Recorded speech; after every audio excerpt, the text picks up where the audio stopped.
And we're on. All right, so okay, so so our special guest, you ready? Yeah. Cool. Kikaku Cat, you ready? Of course. Zeke, you good? Zeke? Yeah, of course. Yeah, totally. Okay, okay. Let me It's make like sure. building suspense. All right. Ready in 3, 2, 1. Hey guys, welcome to Otaku Midnight. And this is your old pal, Cube the Third, Big Yuri Hustler, and as always, my hosts. Hey, I'm Zeke Freakin'. Tonight I brought the guy that taught me to use bow skills in a character that was so not suited for bow skills. Oh, really? Yeah. And? Hey, I'm Keikaku Cat, and you just came to the wrong end of the rainbow. Oh, man. And we have a special guest. Please introduce yourself. Hi, I'm Miscaros. Not much to say about me. Yeah, aren't you like a blogger or something like that, or just someone that just posts on Nisa? I do a little bit of blogging. I do a lot of wiki work, and then I post in various places like the Nissa forums. Yeah. Yeah. Oh, okay. What's your blog, and what do you do on your blog? Do you just do like reviews, or? My blog is Simplephobia on WordPress. It's I just basically post whatever I feel like posting about. So like anime reviews, TV show reviews. I put pictures of stuff I've ordered online. Oh, that's cool. I don't update it very often. This would be good at a TV show. As you do. He actually ditched us last time to watch the Agent Carter premiere. Oh yeah. That's No, that's an excuse. very good. Very professional excuse, sir. No, I can't go on tonight, sir. My stories are on. My soaps are on. Yeah. Soap's on. I need to watch a rerun of Seinfeld for the 6th time. No, I'm sure it'll be just as good as the second time. Yeah. Whoa, Seinfeld. Look, I still love it. Too bad. Deal with it. Nah. No, man, that's the nostalgia talking. How dare you have feelings for things? So I know, right? Feelings never touch the stuff. That's the definitive example of something that was once great but is just not aged well. Okay, I'm not going into that. All right, yeah, this isn't the Seinfeld show. Yeah, well, we can, but yeah, this. So, how's it been? It's been a little bit.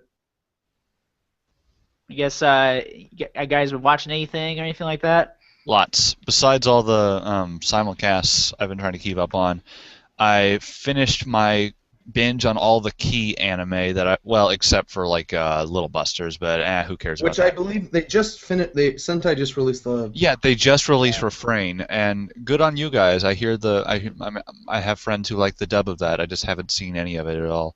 I'm I'm kind of not- skeptical about that one because it's not KyoAni. Yeah, that's why I was just like, Oh no, plus, because even AC my staff ba- is even so my- bad at animating even things. my big key friend, Chris Anderson, he was the one on the Clannad Ancast. He's like, Little Busters is the worst, man. Don't bother.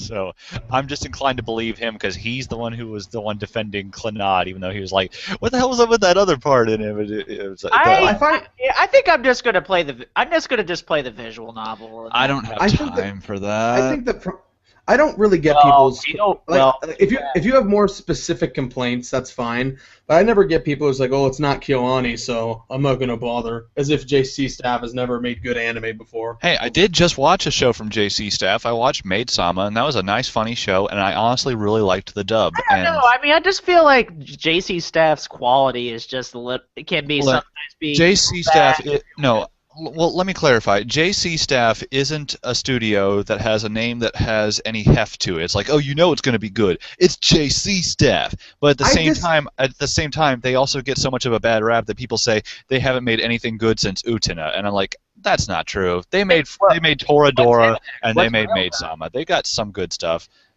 Index is iffy. Well, I remember you used to like Index. What Hey, happened? I do like it. I just realize now that it's stupid. So No, I've been liking something stupid this whole time. I know, right? No, it's because I rewatched it when season 1 came back out on Blu-ray, and I was like, oh, this is not as good as I remember it. Oh well, too late now. I still like it because it's too late for me not to like it. I bought the merchandise. I better like it. I heard a rumor on the rumor I do that. mill that I have that, Stockholm syndrome with shows. I heard a rumor better that still like Index and Railgun didn't sell well according to Funimation. Yep, that's what Funimation. I listened to that Ancast too. Yeah, they didn't sell as well as they No, thought. I did not listen to the Ancast. I never listened to the Ancast. Well, I know you never do, but I can clarify.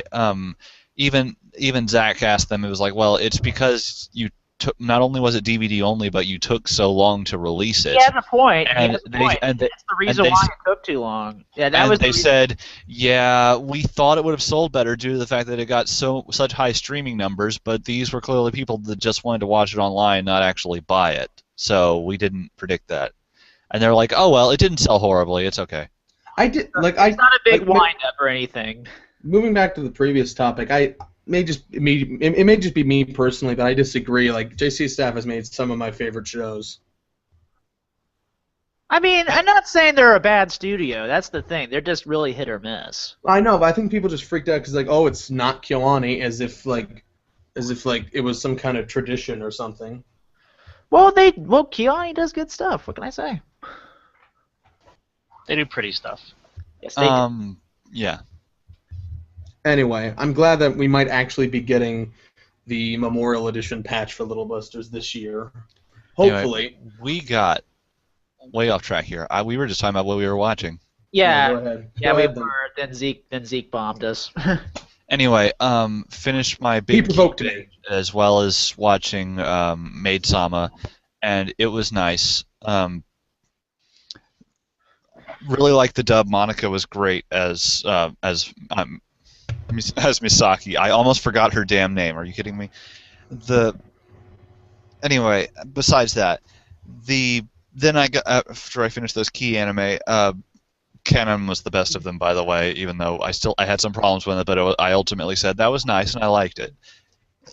Then now I'm watching Space Adventure Cobra, and I can't believe how much I love this stupid '80s anime.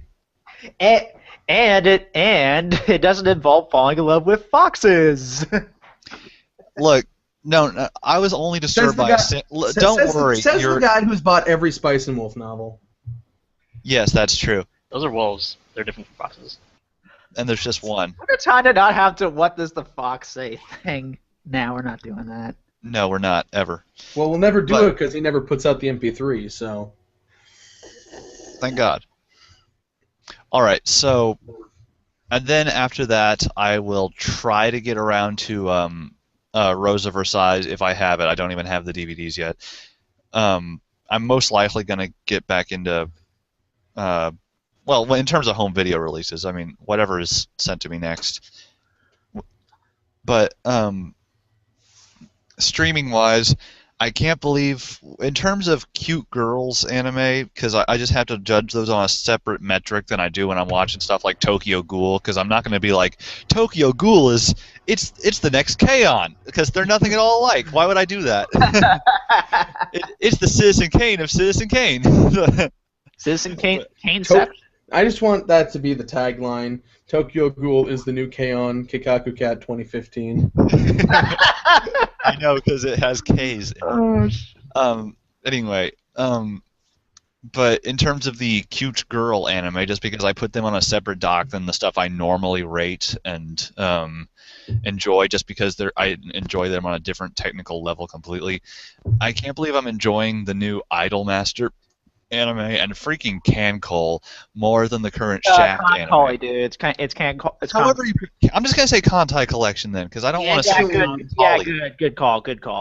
Concoli sounds like a creek I'll go jump in. Sounds like a disease I'm gonna get. You've got Cancoli. No! That's what you get for going out to war without wearing enough clothes. She told me she was 17. Don't worry. I guess that's a separate issue, but yeah. You sunk my battleship. I guess that's... You sunk my Kantai. That's an entirely different issue. That's not even medical at that point. All right. I can't... For one thing, Kantai... Oh, it's just, I mean, of course it's dumb fluff under the guise of anything serious military or whatever. Of course you're not going to take this crap seriously, but it's at least an It's easy just to show. have fun. It's at least an easy show to watch, and it's sort of fun. Even if I forget about it after it's over, it's only giving me whatever I asked for. Um, Gourmet Girl Graffiti. I can't believe I'm not liking it because I'm the Shaft fan. It looks very nice, but it feels like I'm watching two different shows when it gets to the food porn aspects of when they're erotically eating and be like, Oh, I oh, thought you the dropped it. rice as it dissolves in my mouth, and all of a sudden they have very defined lips that aren't in all their other scenes, and it's like, am I watching the same show? They only act like this when they're. It only looks like is only framed like this when they're eating, and it honestly, I don't find it hot. These are little girls. Well, you're not supposed to anyway. At It's least not, it's not the girl's fault. It's like I just don't find eating particularly erotic. I know it just makes me think. I can't believe you're think making that- me of all people say ew when I laughed at all those scenes in Monogatari. I feel like a hypocrite. The way they overly detail some food actually kind of grosses me out, like the egg rolls that look like Jello. I know. I wouldn't want to eat that. I know, like it's just too much detail. It's like I'm not gonna. I'm gonna give it another episode, and I hope it gets more interesting because it's the parts that make me think, oh, that's cute. When they went to the festival or whatever, or when how that one girl is carrying her backpack is shaped like meat. And I was like, okay, that's cute. I want that meat bag. But at the same time, there's nothing the show has done that I haven't just seen better in other shows. The only main thing it has going for it is that the art style is very, very pretty.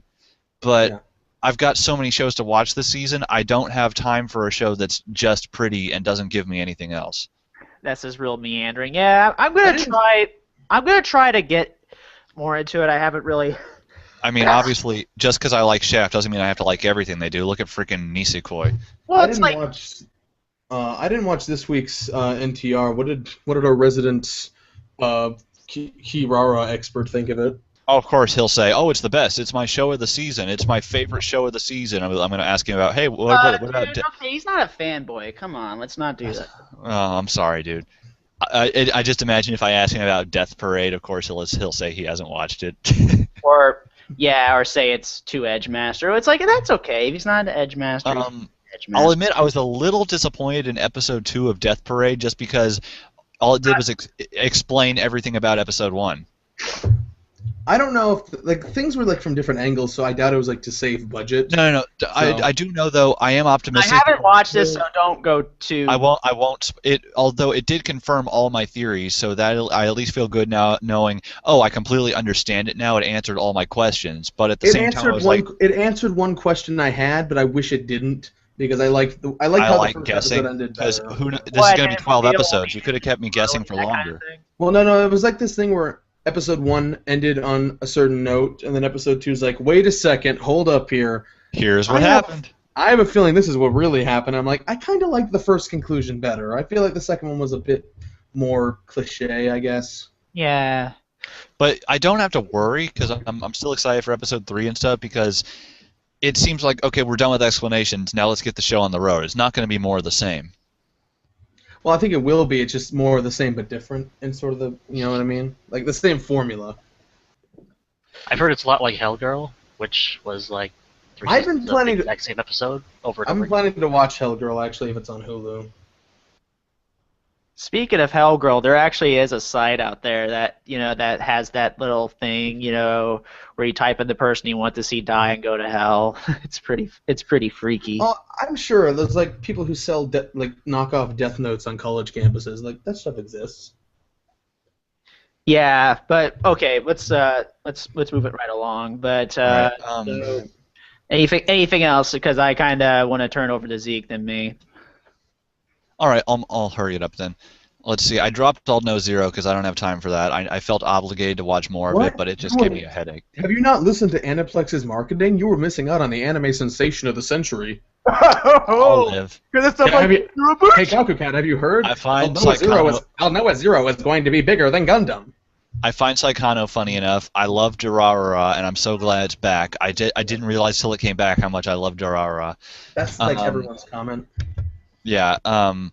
Maria the Virgin Witch is really fun, and that one really surprised me. I like that. Rolling Girls, I have no idea what's going on, but it's fun looking. I don't like it. And Yatterman Night is a fun surprise. So there's lots of good shows this season, and Funimation has almost all of them. Yeah, Funimation. They have a lot of good shows, and yeah, and I kind of want to ask you about something. You're still keeping up with Parasite, right? I haven't really watched the latest Right. today because I was busy. What's making everyone say like, "Oh, this show is starting to lose its steam now," or what? Well, not enough is happening in each one. It seems like they're retreading the same ground with Shinichi. You've changed, and it's like, yeah, we know, girl, we know he's changed. More girls. Let's not get too. And then more girls get killed off to show how serious things are. It's like, okay. Well, okay, first of all, I think that's like an '80s thing, and second of all, like. The whole thing about him changing is like, well, the whole thing's basically a character piece anyway, so you kind of had to expect that they're going to. I know, but more stuff needs to happen. Yeah, I feel like, I don't know. I mean, I haven't really been feeling like, because, I don't know, I feel real pumped, like, each episode and all that stuff, and I'm still... And that's cool. I just feel like we're in the... I feel like we're stuck in the meandering middle episodes, and it's not like the show's fault, that it's just the idea of having to wait a week for it, and then none of happening in an individual episode is enough. This is kind of like a nice food analogy. It's kind of like you're in the meh part of a burrito that's just nothing but rice, and it kind of sucks, and then you got to get back to the meatier parts. You put rice in your burritos? Yeah. I don't. Oh, well, this is like the same complaint people had about, like, Attack on Titan when it was airing, didn't they? Yeah, and then when it's eventually over, they'll go back to remembering the parts they loved about it. So I'm not too worried. That spread for a long time. It was like, oh, the show is so poorly paced. Well, no, it really wasn't, and you all realized that when it was released physically. Is that it's just waiting every week. You didn't have to wait a week in between episodes. Yeah, I did get like all. I think that's what kind of killed the show for me, and the Titan shifting thing. But yeah, I won't go into that. But yeah. That's an episode for another day. Yeah, basically. But that's all I'm watching this season. All right, so Zeke, what have you been doing? I need to think. Can you or a guest go first? Yeah. I was gonna say, Miss Caros, go. What have you been doing? Like, what have you been watching? In the world of anime manga. And also Western cartoons too, if you want to talk about that too. Yeah, if you do. Yeah. Well, I've actually been playing Monster Hunter Ultimate 3 because I've never played it before. Oh, cool. It's been pretty fun, but it's on the 3DS, and not having a second stick, it's pretty dumb. On the anime front, mostly simulcast, same shows you guys have talked about already. I bought a bunch of stuff over the Black Friday sale on Right Stuff, so I've been watching Is This a Zombie? This is a zombie. Oh, cool, awesome. Well, the question we all want to know is it? He does start every episode with, well, I'm a zombie. Okay. And so well, I think he is. Dude, spoilers. Well, there is cross-dressing, and that's... are you associating cross-dressing with necrophilia? Because some people would have a word to say with you about that. No. I know. I just love jumping to unreasonable conclusions and then judging you for it. Yeah, you're just... Yeah, Tumblr satire. We're all about that. Anyway, go on.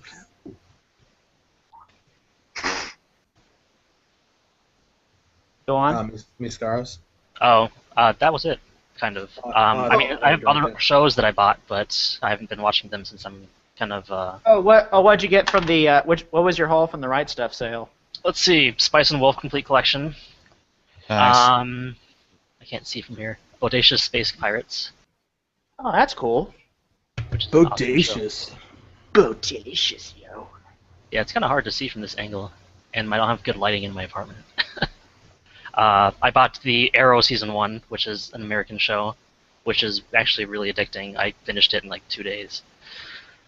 But I don't know if people are interested in that on this podcast. Yeah. I don't know. I don't think we've ever talked about live action shows all that much. We talk about movies sometimes. Yeah, we talk about what we watched in movies, so that's about it. I've been meaning to watch Boyhood, but that's about it. The #1 Oscar thing, but yeah. Anything else before I turn over to Zeke? Oh, I did just start watching Kara no Kyokai with my friend, which Nice. I need to really because So do that's a I. movie you got to that's a movie you got to be in the mood for. you also need to watch it again because I've only seen it. I've seen the whole series once about 2 years ago, and I loved it. Right, Cool. but then after that, I never watched it again. And then now watching the first episode, the first movie again, it's like there are so many little hints that are. It's good movie. Good movies and good music too. Yeah. Kaijura does it. Kaijura knows how to do it. All right. So is that it?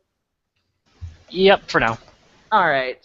So Zeke, let's go. Yeah, I'm still in a phase where I'm playing a lot of games, and I'm just sort of like I'm watching all the simulcasts, and I don't know, like I'm planning to watch a lot of stuff, but that's just all it is at the moment. Is like I'm just planning to do this, planning to do that. One sec, I got a cough.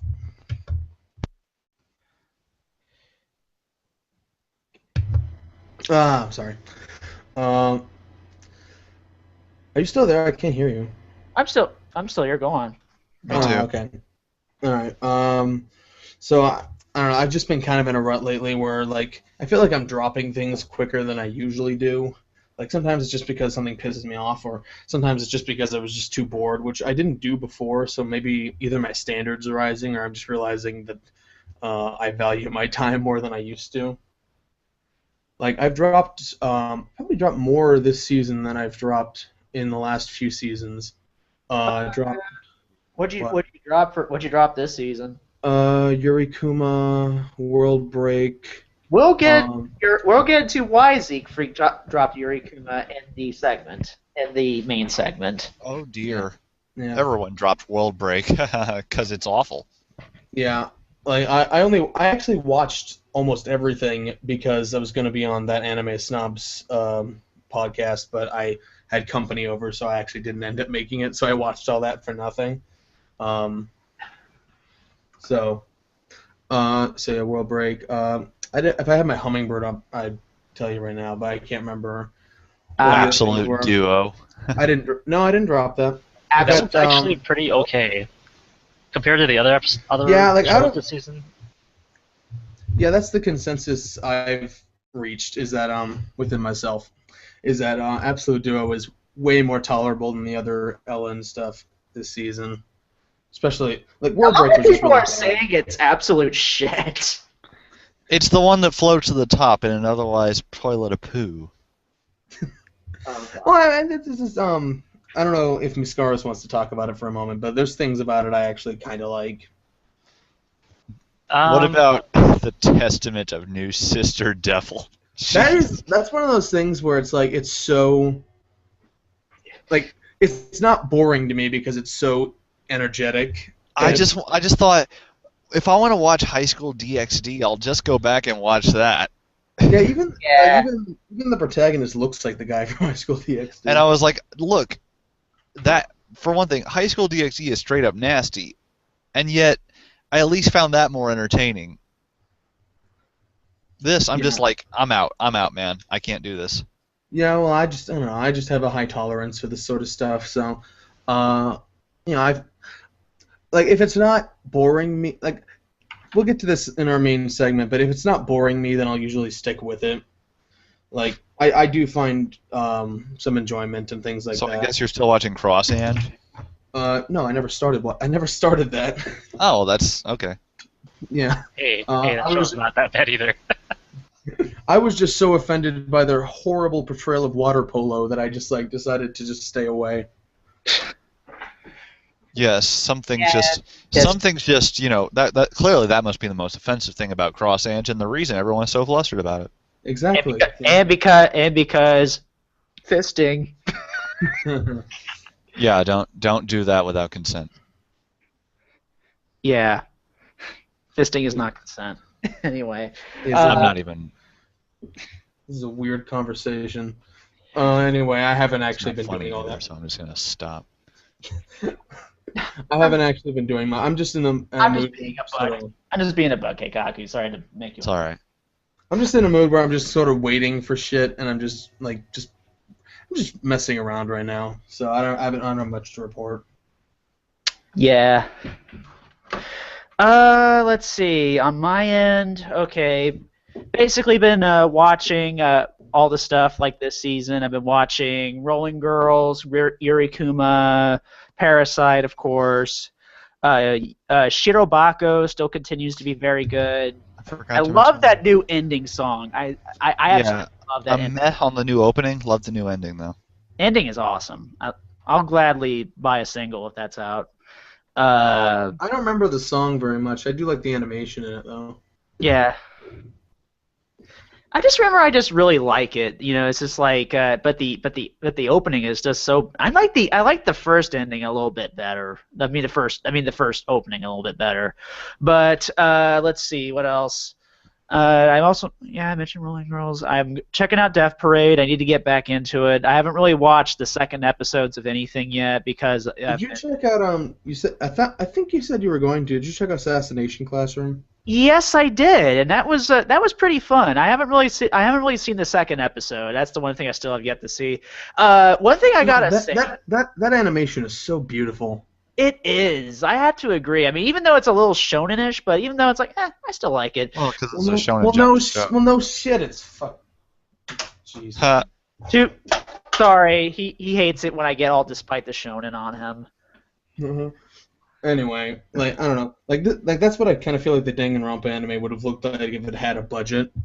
Like, It looks great, and I like how the teacher reminds me of this enemy from this old video game called Berserk, not to be confused with the manga, but basically it's like this huge smiley face, and basically look up Evil Otto from Berserk, and it's like a big smiley face just bounces around. You can't kill it. You got to go to the next round once he appears because you can't kill him or else it'll kill you basically.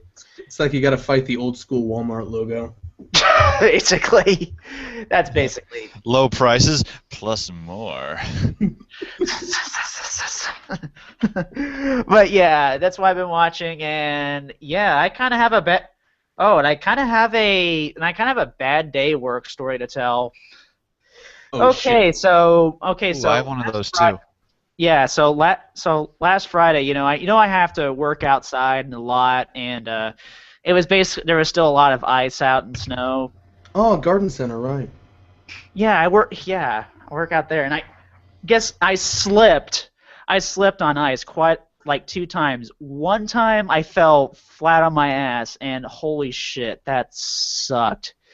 Basically, if I had the Sonic Rings sound, I would be playing that. So basically, I lost my rings 2 times, and the second time, I fell flat on my arm, and holy crap, my elbow's still kind of hurting here. Mm-hmm. So, so I was having a really bad day. And then I looked up at the sky, and then I saw the clouds, and then I saw the clouds lift, and I saw the sun in the form of Madoka Rebellion getting dubbed! Yes! Yes! I am so pumped for that. Yes, the sun very rarely takes that shape. Yeah. I guess that's It was pretty much the form of Madokami, basically. I'll admit, I was jumping up when I saw that news, and I Oh also my saw God, when I release saw that date on my for. phone, I was like, yes! Yes!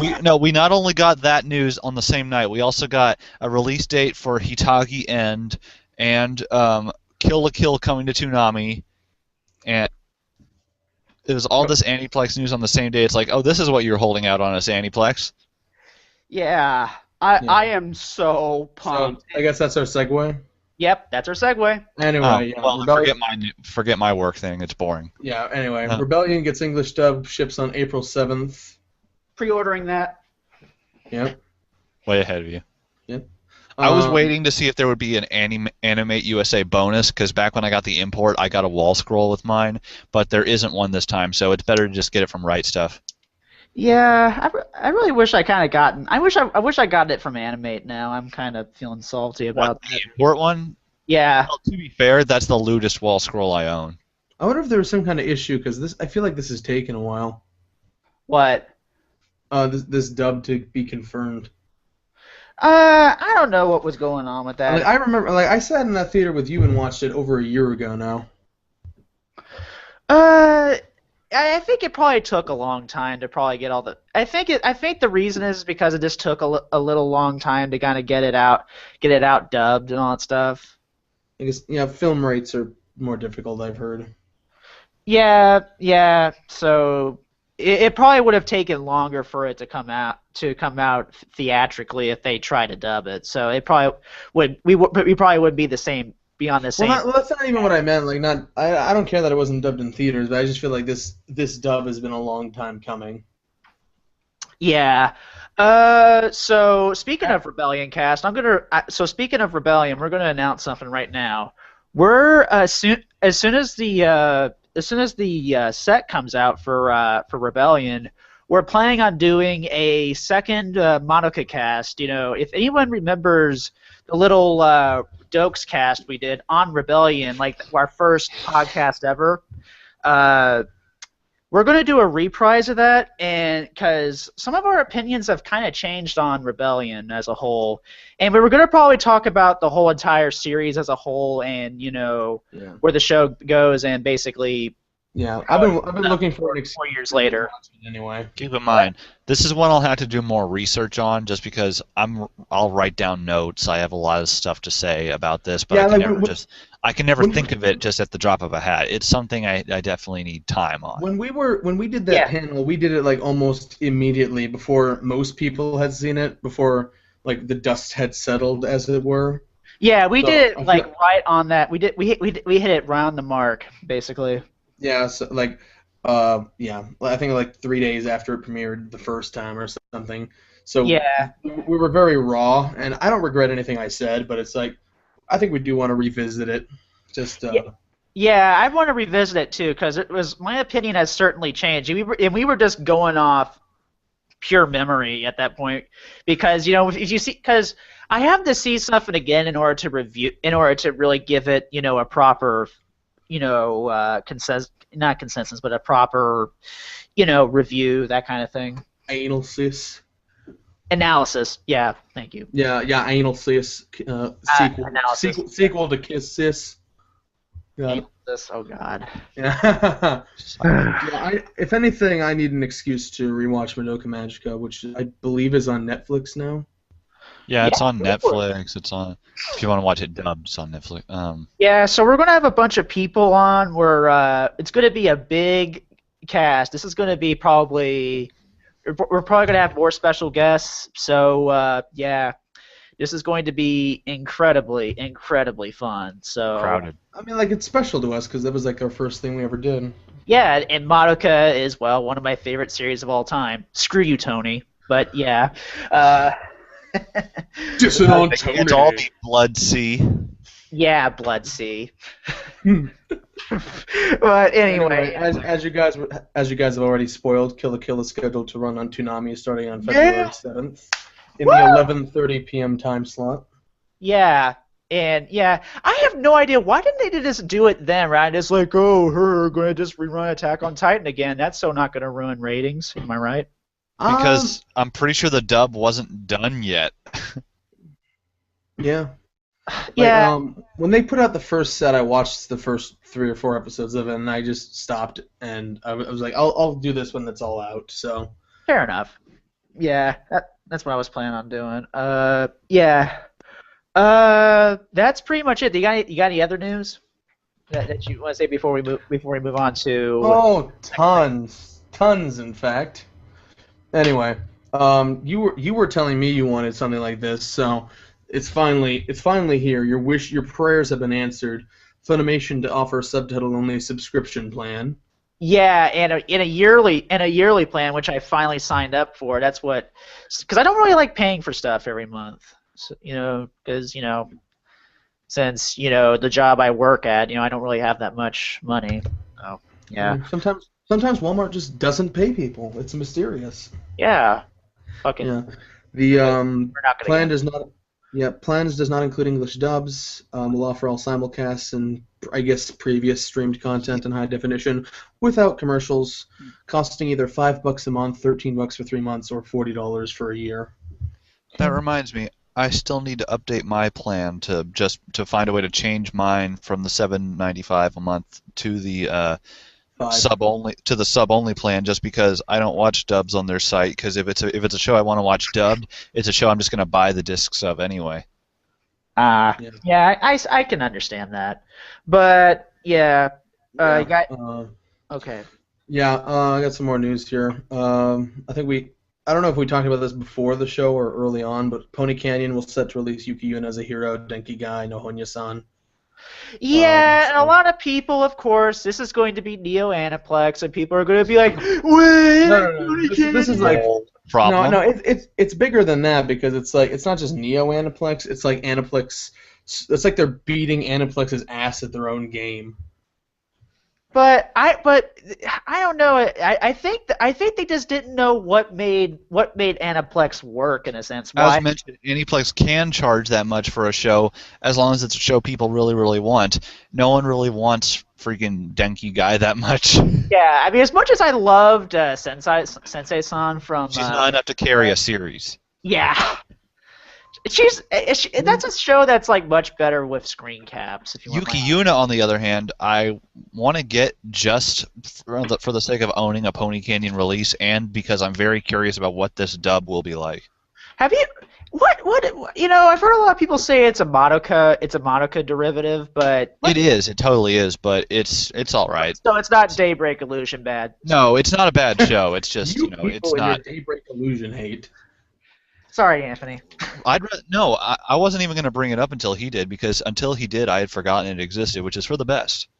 The people who the only people who talk about the show are the people who hate it. Therefore, they're the people who should stop talking about it the most. You guys are just vindictive. No, I told you. I didn't even mention it. He did. It was him. I'm pointing at him. Sorry. I gave myself It was you. We don't have any proof of that. My fingers. Yeah. I posted the price somewhere, but I cannot remember what it was. Isn't it like $90 for 4 episodes? Well, no, I posted the whole thing though, wasn't it? Wasn't it like something like $320 for the whole 12 episodes? I don't remember. It was either $320 or $360 or something like that. But that is literally what Aniplex usually charges for like 2 core shows. Yeah. I think only time's going to tell as far as how Pony Canyon's going to last, and how they're going to go. I mean, who knows? I mean, I'm a little skeptical on how they're going to go. So I mean, as much as I hate on Aniplex with right cause, I mean, like obviously people are okay with it because people do buy from them. But at some point, I have to wonder. It's like how much is too much, even for the hardest of the hardcore. I mean, I wouldn't spend that much on freaking Denki Guy, but maybe I would spend maybe that much on maybe Yuki Yuna, but The weirdest thing. Go ahead. Yeah, for Yuki Yuna, I might go for, but Denki Guy is an absolute no. The weirdest thing to me is that Yuki Yuna is going to be dubbed, but Denki Guy isn't, but they're the same price, which doesn't make any sense to me. Yeah, and when they do that, it's like, this is gonna go. We gotta let's move on because this is gonna be like 4 hours if we keep going on at this. I mean, it's not. I mean, we could probably talk about it maybe like in greater detail, maybe if the time calls. Well, I'm trying to get out some of the irrelevant stuff that I put in here because I basically just add everything that's relevant to me. But let me just keep going here. I got 2 more. Awesome sauce. All right, Funimation adds home video rights for Dragon Hour Academy, Data Life 2, and No Rin. The only one I really care about is No Rin, but that's just me. There. Oh, and you forgot one thing. Future Diary getting Blu-ray rights. Yeah. Oh right. Yeah. I'd probably buy that. Yeah, I'd buy that too. I gotta have that Grindhouse-esque trash. Yeah. And I know Is that what you're calling it, or is that what people are calling it? No, a lot of people just say it's kind of trashy, which is understandable. Yeah. But I liked it, so. Yeah. I'm totally owning that. And plus, I still like although the only thing I still hate about Future Diary is that fucking ending. That ending sucked. Real? I didn't mind the ending because it was like, what more did you want for these awful people? I Well, just that's the thing thought. is that I think the ending is perfectly fitting if you don't give a shit about these people. Exactly. But When if I you, think Future Diary, I I think, didn't give a who shit about me. cares? That's the thing. but Keikaku Cat, some people have different opinions than you. Hard to believe, I know. There are other people that exist? Yeah, it's a problem somebody's got to fix. I'm God, just an AI. you And people are outside really of, and ruining outside my of your group too. solipsism. Yeah. My meanism. Yeah. But Anyway, next, something else there, or next news point. nah, I'm good. All right. And finally, so probably the thing I'm most excited about is Yen Press announced some more pickups. A lot of manga that I don't really care about, so I'm not going to say it, but they've announced they're going to release the Durarara Black Bullet and Strike the Blood light novels for their Yenon imprint. Get your yen on. Get your yen on. Yeah, And print like, it. I'm so glad that this is apparently working for them because they just keep picking stuff up. That is awesome. Okay, speaking of light novels, and I guess I'm going to announce this, there's going to be a light novel panel at OhioCon. I'm definitely going to check that one out because I feel like my knowledge on this stuff is kind of really super basic, and Who's the panel by? I don't know yet. I'll have to get back to you on that. But speaking of OhioCon, I'm going to be at OhioCon this upcoming OhioCon, and I'm going to be there. So if you see me, say hi and all that stuff, hang out, we can bro it up, call me a creepy motherfucker, whatever. But Stop calling me that, whoever you are. You can pet his head and tell him he looks like Adam Sessler. hey guys, it's Otaku Midnight here. I give Otaku Midnight a 4 out of 5. You sound more like Christopher Lloyd. That's what I was gonna say. No, that's more Marty. That's more. No, you sound like the villain from Food Fight. I'm your Brand X representative. You just wanted an excuse to do that voice again. I liked that stupid, awful, horrible, horrible movie. It's so horrible, you can't look away. Okay, all right. So Yeah. yeah, I'm gonna be there. You can, So yeah, come. Yeah, if you see this pretty face, come up and say hi, and Backtracking a bit, Miskaros, I don't remember. Are you picking up light novels? Because you pick up stuff a lot, but I don't really pay attention. Yeah, I have. I think my collection's bigger than Neoni's. So. Really? Well, yeah. Well, he only picks up certain things. Well, still, I'm a big manga and light novel collection.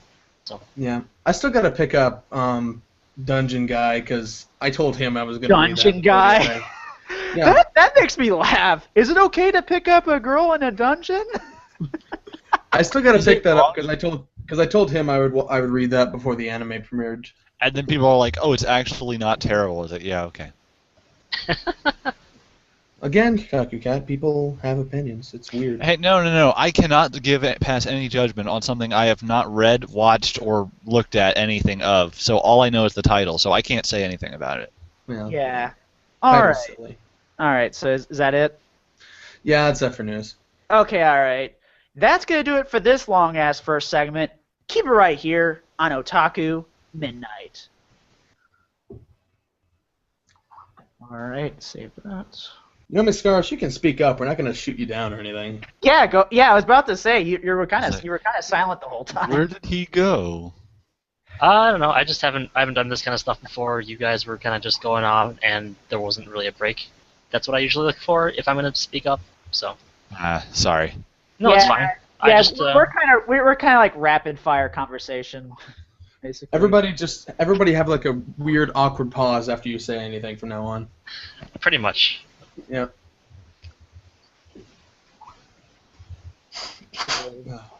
Plus, you guys just also consume a different version, like a different set of things than I do. Like, I don't watch dubs at all, so I don't know anything about dubs.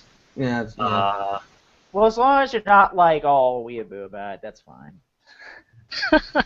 No, that's the reason I didn't invite Neoni is because he's totally weeaboo. Yeah, that's probably a good idea. Yeah. Well, no, we'll discuss that off off show since we're still live. But, Yeah. If for some reason you're bored enough to be watching this, love you, Neone. You're just not a good fit. yeah. Okay. Let me recharge my drink here. That's a phrase people use. What's the second segment anyway? That's our main topic. Oh, right. Right.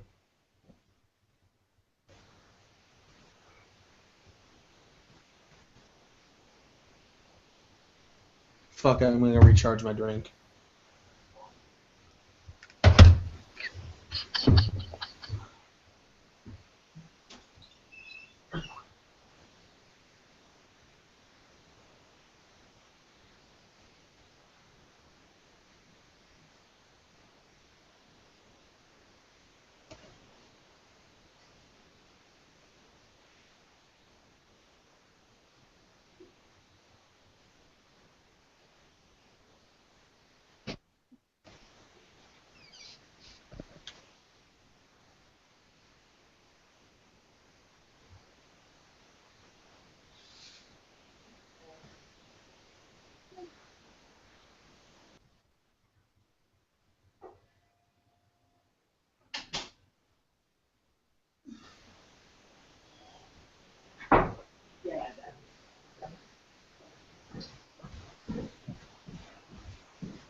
I'm back. Okay. God So what's damn up? it. Only had half a cup of tea left. Yeah, I have some tea right here. Screw you with your full cup.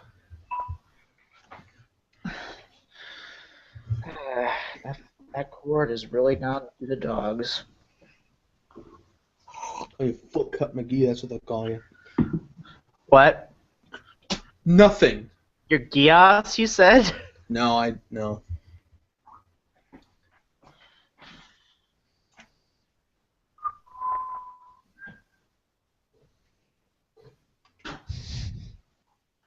I'll just turn my phone off. But what if Grandma calls you again? That was my mom. Oh, it's so nice you make your grandmama feel so young. My grandma's dead. Honey, you won't believe how comfy the cushions are in heaven. Well, she died like 5 years before I was born anyway, so. I wish I could have known you, but if I had, I'm sure you would love to know how comfy everything is here. Just keep digging yourself deeper. I It keep sounds like his plan. trying to make the joke work, but you just beat me at every turn. Oh, God. Let's see.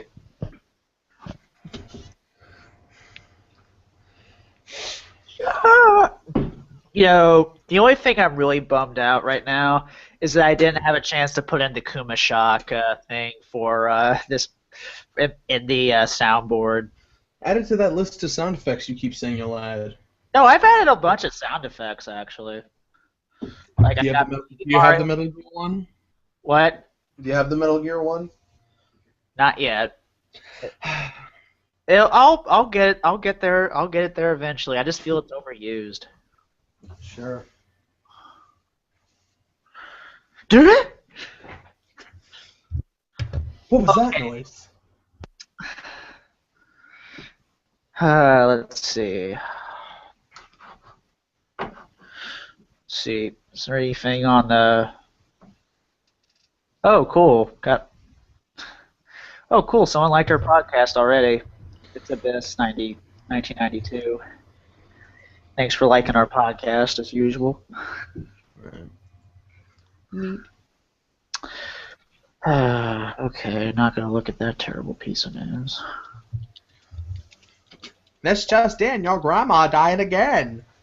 Oh, dude, come on. It's so miraculous. Okay, so, Mistaros, you ready? Yep. Okay, Kikaku Cat, you good? Yeah. What about you, Zeke? Yeah, I'm fine. All right.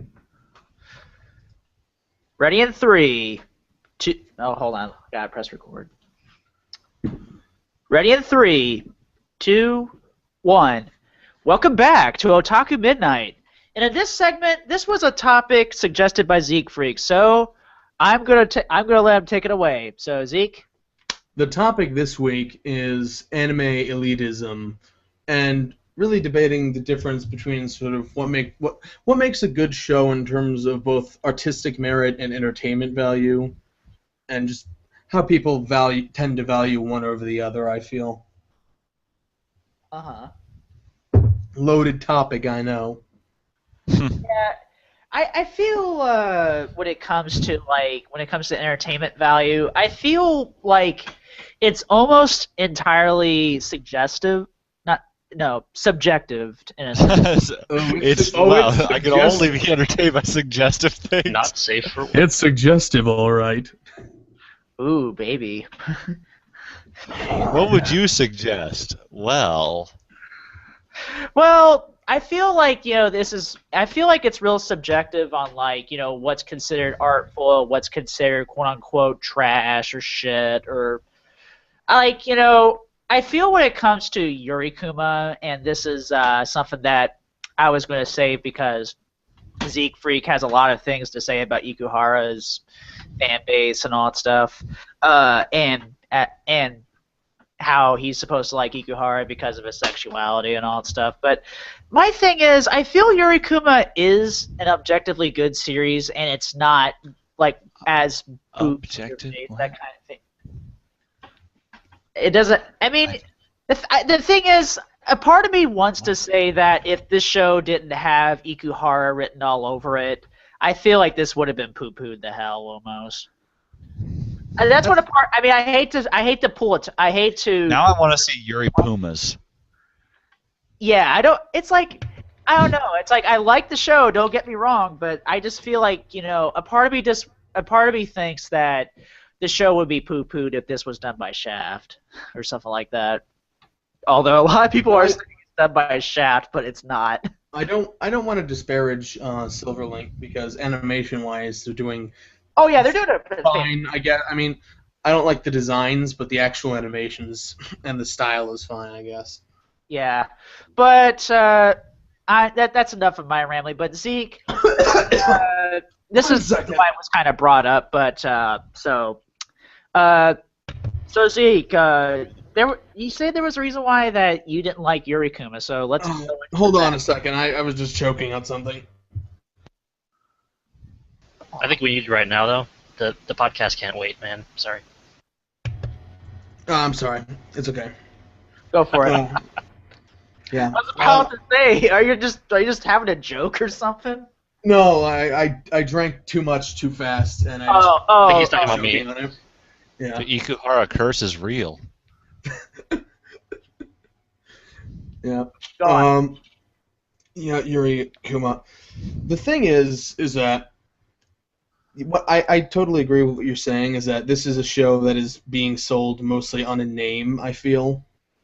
I mean, it has some good symbolism, I'll give it that. It's not a bad show. It's not being sold, though. The thing is, yeah, that's true.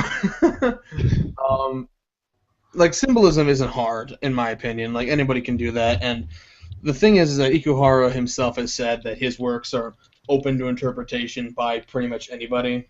And the thing is that... Kind of like a David Lynch kind of thing. Yeah, but the thing is that this show made me uncomfortable, and like very few shows actually manage to make me uncomfortable, and I'm struggling to think if it's whether the show's fault or if it's just my overthinking it, but there's symbolism here, and there's a theme here that I don't like, and from what I can gather, this is inherent in most of his works to begin with. So maybe it's What was the stuff that made you uncomfortable, if you don't mind me asking? what. I mean, if you want to go into specifics, go for it. I mean, Yeah, it's a hard thing to say because it's such like it's hard to describe such a base feeling in specific value. without making it sound maybe offensive or something like that. Yeah, well, I guess I am kind of trying not to piss people off to some degree, but it's more like it's just hard to articulate when it's like a gut feeling where it's like it's like when you're just rejecting something. It's like you can't. It's hard to describe exactly what it is that makes you reject it, but I'll try. I don't like shows that put certain themes, something like that. No. It's like it sounds so stupid, but it's a show about lesbians, okay, and that's fine, and that's cool, and I think the world needs, to some extent, more shows about LGBT. Yeah, and I feel like. But I feel like to some degree the show, the first issue I have with it is that I feel like it straddles the line between having a legitimate conversation and being a Yuri show. You know what I'm saying? Yeah, I can understand that. Yeah, like I feel like if you like, I don't like this sort of middling, this sort of half-assing where it's like if you want to have a serious conversation, and I feel he does. I've read up on. Since I watched the premiere, I've read up on this guy. Like, I didn't know a whole lot about him before. I've read up on this guy, and I feel like this is someone who wants to have a serious conversation about this, but I feel like the way he goes about it, it's very easy to get the wrong impression. Yeah, and I can understand that. And we just want to say this right now. We're not trying to say, like, oh, if you like Yuri Kuma, oh, you're sucking Ikuhara's dick or anything like that. We're not saying that because I feel like that's... No, I don't. Like, you can like what you like. It's cool. I'm just here to state my view. Yeah, and I know you say it because of your sexuality. You feel like people are, like, pressuring you to like him just because of his sexuality. This is more of a fan-based problem than his problem. Yeah. But it's like I don't like this implication that because I'm gay, I have to like this guy because he speaks to my demographic, I guess. Yeah, I guess. Although I've never really considered myself a member of what people call that community. Yeah, I can understand. I've never really considered myself a member of that because.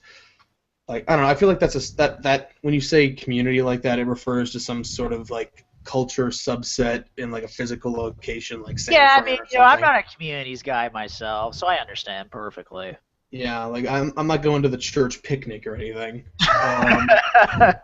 or going on gay pride parades or anything like that. I mean, not making fun, by the way. I just want to. I mean, if there was one in my area, I might go to it, but it's like Okay. I've worn purple when appropriate and whatever, but it's like, so that's another issue I have, but that's more of a fan-based problem than a problem with him. But the thing that really makes me uncomfortable and yeah, someone just walked in. The thing that makes me uncomfortable is that I don't like things that, and it's perfectly valid for a show to do this, but. Or at least if they do it right, but I don't like it when women, and especially when subsets of women are like put on a pedestal almost. You know what I'm saying? Yeah, I could. Yeah, go on. I want to see where you're going to go with this. I feel like it's almost, and I hate talking like this because it sounds like so. You're being a terrible misogynist, that kind of thing. No, like it just sounds so Tumblr to say this, but it's like I feel it is almost kind of damaging to portray things so ideally. I guess. I kind of get what you're saying, but I don't know what alternative I would say like I want instead. So I'm just gonna let you talk. Yeah. Well, I don't know. I feel like there really isn't a good alternative, or if there is, I haven't It's thought of just it. a But it's matter like, of knowing what you like, and this thing just isn't doing something you want. I'm watching Yuri Kuma every week, and I was like, oh hey, episode 3. I think I finally get this show and all this stuff, but I'm not. I haven't changed my Twitter name and been all Yuri Catstorm or all this Or stuff like all Yuri these other X people are, whatever. because You I know haven't what I'm gonna caught the do? same I'm gonna hype. change my name to Big Yuri Hustler, though. Go on. Sorry. I haven't caught the same hype as everyone else has, but Yeah. I don't know. It's just all right to me. Yeah, that's cool. That's cool in the game. yeah, like, and he says interpretations are valid, and the thing is that this show just it makes me uncomfortable because there's a thought I can't get out of my head, and I don't know if he did it intentionally or if it's just me overthinking it, but I keep having this thought where it's like you're putting these girls, these young lesbians, let's call them, on this pedestal of almost like idyllic peacefulness and serenity. And then you have bears, which Rapey bears. yeah, which apparently seek to destroy that. And it gives me a very uncomfortable vibe of sort of like a wolves and lamb situation, if you know what I'm saying. Yeah, because I know like the symbolism behind like the invisible storm. A lot of people are saying it's the society's perception on LGBT and all that stuff. Well, yeah, well, some people say that, and I think Well, that's a, I think that's a valid episode 3 all interpretation. but confirmed that. I think that's a valid interpretation, but what I kept getting out of it was that it represented all the things people talk about, this sort of male demonization that keeps spreading, that really just makes me uncomfortable, and I feel like it's kind of damaging on both ends. And I'm not saying that's exactly what it represents, but I can't get the thought out of my head, and it makes the show uncomfortable to watch for me. I can understand your point, really. I can and all that stuff. And I know a lot of people will probably get mad at us and probably say, Zeke, you're being a fucking misogynist pig or whatever. But I can understand your point to a certain degree. I mean, I don't really feel like feminazis are out to get us or anything. I don't feel. Does anyone even still use that term? Yeah, well, Yeah, totally. Oh, well, sorry I asked. Well, the thing is that it's just like I get you on this one. yeah, I get you. Yeah, it's not like yeah, I mean, yeah. like, and like honestly, real talk for a second here, and you can jump in if you want, but Go for I it. apologize if I ever come across as misogynist. The thing is that I like guys. I've been around guys my whole life. It's just something that like women have never really been a huge part of my life, and the few examples that have not really been positive ones. So it's like That's perfectly fair, I'm actually. not I'm not speaking. I'm For, like, speaking all more. women. Yeah. I'm Not just speaking like more. not Alex or anything. No, it's just like it's something that I don't have a whole lot of personal experience with. So it's like I get the principles of it, where it's like I totally understand these things as a principle, but I get very uncomfortable when masculinity is portrayed negatively or when it's demonized to such a degree. And I don't want to accuse this show of doing that, but I feel like putting femininity and putting I might I kind of want to say something, but it'd be kind of be a little beyond the scope of this podcast. But yeah, I'll just say this real quickly, and if I'll go deeply, I'll tell you off show. But I'll basically just say I feel like there's certain degrees of masculinity. There's toxic masculinity, then there's just plain masculinity. That there's basically kind of like the spectrum, if you want to. there's a spectrum of everything. Yeah, to a certain degree. But yeah, I can understand your point. I mean, yeah, but I also feel like on the opposite end, looking out for the women here, I feel like putting femininity and portraying it as a sort of fragile thing that is put on a pedestal like that is also kind of damaging in its own way. oh yeah, definitely. I can understand why a lot of people kind of get a little iffy around Moe to a certain degree, even though I feel like sometimes I feel they're being a little stupid. But other than that, Well, I think this is like the extreme of that, perhaps. yeah. Like But you have your Kokofu graffitis, and then you have this, you know. yeah, And I feel like one is way more innocent than the other. yeah. But basically, the reason why we were kind of talking about it, this was kind of like this is the one thing we wanted to bring up, but basically, the reason why we kind of brought this up is because not everything that's made by X director or Y director isn't always going to be good 100% of the time. Like, I mean, sure, there's always directors that are always probably going to churn out consistent hits, but sometimes every once in a while they might just churn out, something that was so-so or mediocre. It happens. Yeah, well, getting back on the original topic, that I was mean, one hell of a sidetrack. yeah, I know. I'm sorry. I wanted to really kind of talk about that Well, because no, I I mean, feel like, like I kind of wanted to say it it's too, but topic it's to a like certain degree. I So. kind of wanted to say it too. So there's that. But back to anime elitism. Yeah, yeah, or basically that's what makes a show good. We'll talk about what makes what makes a show good part. Then we'll go to the elitism. All right, you go first then. Basically, here's how I feel it makes a show really good for me, and what gets me pumped about a show. If a show, of course, has character designs that are, of course, real appealing, or it has a premise that's just really, really good, and also I feel it's just striking visuals. And to me, what makes a show not so good if I watch it, it's mainly bad execution, and that's what it's mainly bad execution and bad visuals, and that's the reason why Sorry.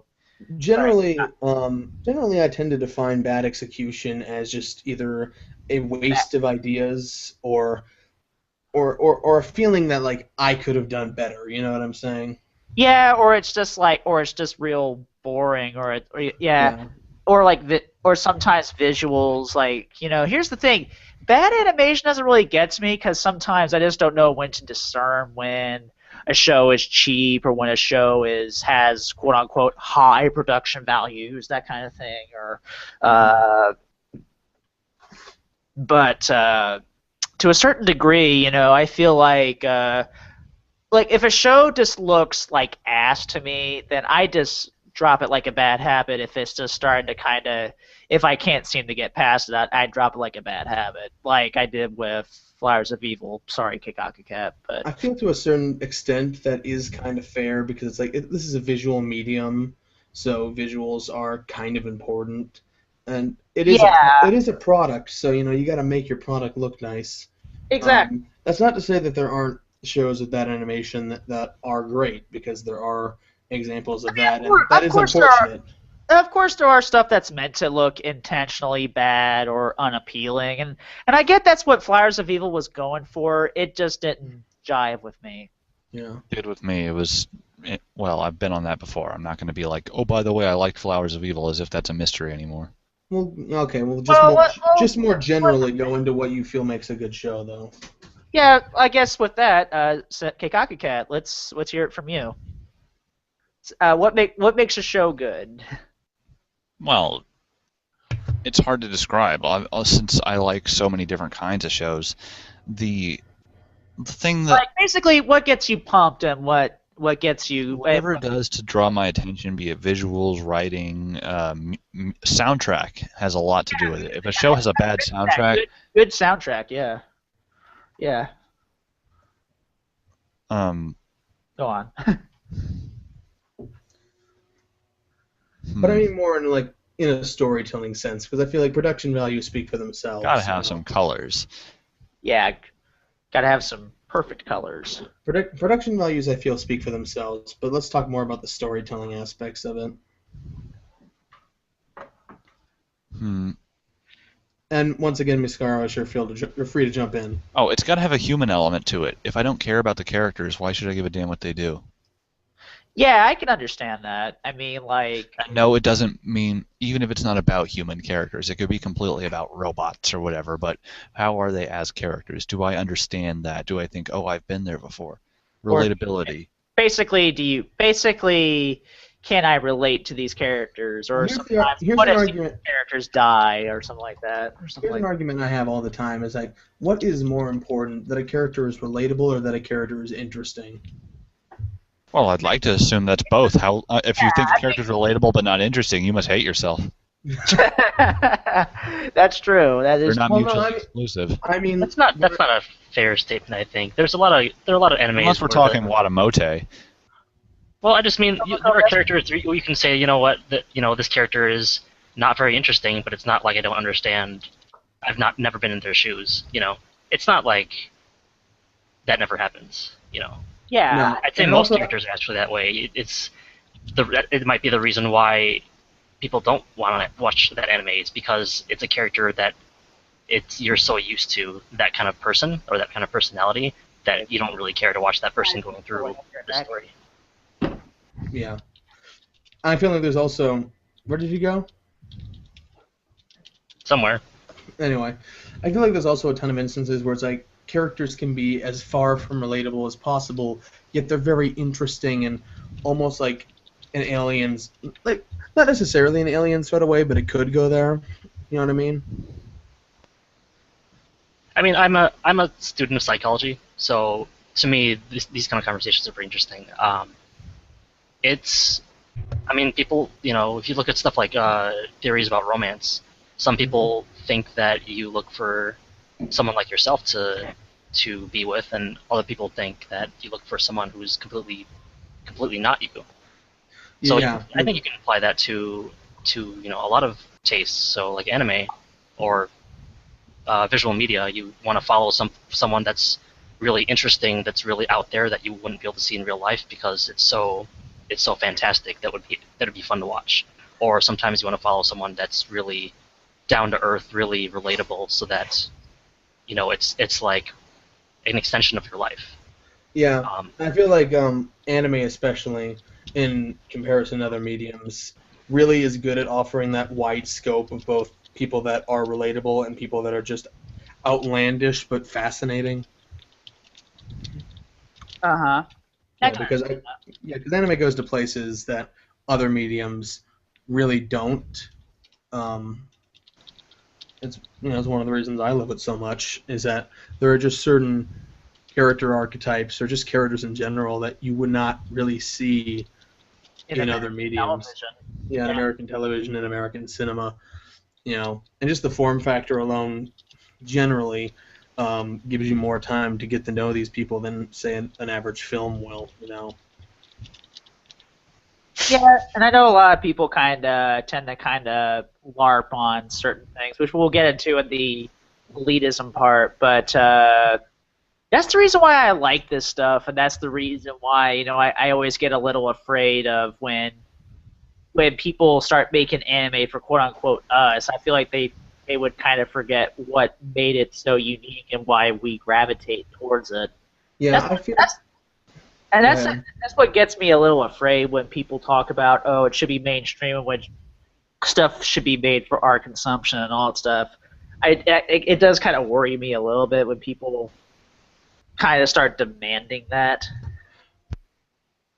But at the same you can time, almost say all these light novel adaptations that come out all the time these days are a result of that, because a lot of light novels are geared towards the quote unquote otaku crowd, and now they're coming out as anime, and they're not. I mean, Every show is an otaku show if people get obsessed with it. yeah, or people just get It's like, well, you thought Parasite was a mainstream show. Too bad, that girl is moe. It's an otaku show now. We've claimed it. We'll take everything from you. Yeah. No space for you. Just in general, though, I feel like people harp on one thing that kind of bothers me, but I kind of get it. Also, is that I feel like people harp on archetypes a bit too much, because it's like, yeah, they're archetypes, but at the same time, people are kind of like that. You know what I mean? Like, yeah, it's really hard to find something completely original, completely groundbreaking. And as someone said, there only exists 4 or 5 different stories. Everything else is just a variation. well, you said that before. Well, actually, it wasn't my point. It actually I've- wasn't my point. Someone wrote into NTR Radio. I believe it was Drawing Girl, who basically said that, who read up on a world literature book, that there only exist 5 stories as far as that's concerning. Everything else. And I've said this. I've said this before the last time we wrote this up, which is that I think there's only 5 types of stories that are marketable. Like, you can go off the beaten path. That doesn't necessarily mean that people will notice you. Or like you. Yeah. Yeah. Like, as someone who is both a contributor and an active member of the fiction press community, I can say that there's a lot of weird stuff there that would never be sold to an actual public, but is still very interesting. You know. Hell, I think like your Million to One story, it could be really interesting. It might be 100% real because I listened to your audiobook, to the first part of it. Oh, okay. Way, but yeah, it's pretty good. Yeah, I'm gonna make more of that, but that's another topic entirely. Yeah. I just wanted to chime in with that. Yeah. Anyway, so I feel like there's kind of like there's a difference between like creativity and this is kind of a stretch, but I'm gonna say like, quote unquote made cynically and all that stuff, and I kind of hate it. Well, no, I was gonna say creativity and like market accessible creativity or like publicly acceptable creativity. You know what I mean? You know, and I feel like what rubs people the wrong way about some anime is that it's publicly acceptable for a different public. You know what I mean? You know, I gotcha. I feel like people are a little too close-minded in those instances. I mean, like, preferences are preferences and they can have them, but it's like, at some point, I think you're just being openly antagonistic towards things that are just different. Is that the segue into the other conversation? Well, unless you have other things you want to say. They're kind of interlinked. But it's like there's always going to be like people who claim that, and I've said this before, that there's a difference between personal enjoyment and looking at things with a critical eye. But there are people who would claim that things that exist only to entertain you are inherently inferior to like sort of higher. No, I can understand that. I don't see them as inferior because they have completely opposite goals. That's why I put them on a different pedestal than on other things. Like, I don't compare just the doofy slice of life shows that I enjoy for a completely different reason than if I were then going to watch Fate Zero. I do watch those shows one after the other, but I don't draw any comparisons other than these are both anime because at no point do they attempt to even remotely do the same thing. So they shouldn't be judged to the same standards. Yeah, that's something I can totally agree with. Like, it shouldn't be judged on this, like, Hidamari sketch. It shouldn't be judged on the same scale as, like, this. But at the same time, I am guilty of putting the art shows, which, for lack of a better word, on a higher rank than, say, my those other shows, because, say, I don't think on my current list of absolute favorite anime, I don't have any slice of life shows on it. I think maybe Toradora, but that's not really a slice of life show. That's the closest that would come to being on my favorite anime list. Yeah. I'm kind of, that's what I always say too, and like I'm always part of these, or like I'm always getting pulled into these environments full of people that judge things on a more artistic merit than an entertainment value sort of system. Like, I mentioned earlier that I was actually supposed to be on the Anime Snobs podcast again, which I don't mind doing, but because it's kind of good to be around different perspectives and all that. I do feel like I kind of have to change my tune to kind of blend in with those crowds, though. What do you mean, like, as far as changing your tune? Like, you can't be the same Zeke here, that kind of thing? Like, you gotta... I have to be a bit edgier. I have to be a bit more cynical. I have more. Yeah, I have to be more dismissive of things, especially since we're talking about like premieres. So, and let's not. I'm better at that than I used to be because that's just what happens when you watch simulcasts for years on end. Is that you see the patterns and it's like well, there's this again. Like, deep down, I recognize, like, well, this could improve, or there could be some unique ideas here, and I'll keep watching it for that. But as far as, like, this show is, not this show, but that show is concerned, I have to put on a bit more of a harsh front. Yeah, that's, yeah. And there's tons I of never put communities on fronts ever. I'm just going to be 100% real. If you don't like it, if you don't like my taste, if you're going to judge me, then basically, F you. The door. Don't let the door hit your ass on the way out. It's not necessarily like I get what you're saying. It's like I don't like putting on fronts either, but it's like I don't want to be like if I'm on a show like that, I don't want to be the one guy. Oh, you don't want to be the token otaku moe guy, that kind of thing. Well, it's not even that. It's not even that. It's like, and I try to spread as much open-mindedness and patience as I can when I do those things in those communities. When I do go on Hummingbird, when I do go on, when I used to go on Mal, and things like that. Yeah. So it's not that it's not for lack of trying. It's just that I feel like I need to be around those perspectives too, just to get a more even view, because I'd be around people like you and people like the NTR radio guys who are into certain things very positively. Yeah, You know? not just in it for quote unquote ironic or just want to be all trolly about it or something like that. Yeah, that's what I appreciate about you guys, is that you're very genuine. But there's also something I have to. But those people could be genuine too. I mean, yeah, they can be harsh and they can be complete assholes sometimes. But Yeah, I mean, they've said some things like I've completely disagreed with and all that stuff, and I'm pretty sure Keikaku Cat has some beef with them too. But but yeah, yeah. But I feel you're right on the money that these things, not everything can be judged with the same yardstick, and I feel like there's a subset of people that really try very hard to judge everything by the same standards.